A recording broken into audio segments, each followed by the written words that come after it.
নামাজ পড়ছে একজন ব্যক্তি, সে আল্লাহর সাথে সরাসরি কথা বলছে, তার পাশে কথা বলা জায়েজ নেই। এমনকি নামাজরত ব্যক্তির পাশে কোরআন তেলাওয়াত করাও জায়েজ নেই। আমি কথা কি বুঝতে পারছেন? একজন ব্যক্তি নামাজে দাঁড়িয়েছে, আল্লাহর সাথে কথা বলছে, পাশে আপনি কোরআন তেলাওয়াত করতে পারবেন না জোরে জোরে।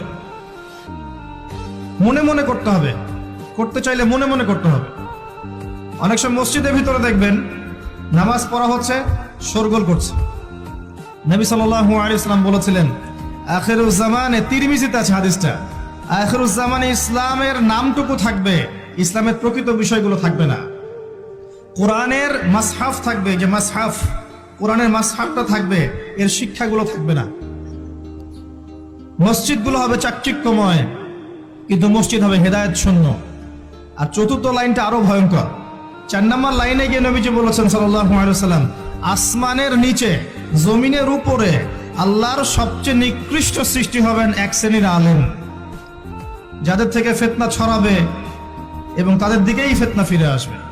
তিরমিজির মধ্যে হাদিসটা আছে, যে কোনো আলেমকে জিজ্ঞাসা করেন এটা কোন শ্রেণীর আলেম, এটা বোঝার জন্য আপনার পিএইচডি করার দরকার নাই। যারা দিনকে দুনিয়ার বিনিময়ে বিক্রি করেছে তারাই সেই শ্রেণীর আলেম। যারা সত্য কথা বলতে ভয় পেয়েছে তারাই সেই শ্রেণীর আলেম। যারা সত্যকে মিথ্যার সাথে মিশ্রিত করেছে তারাই সেই শ্রেণীর আলেম।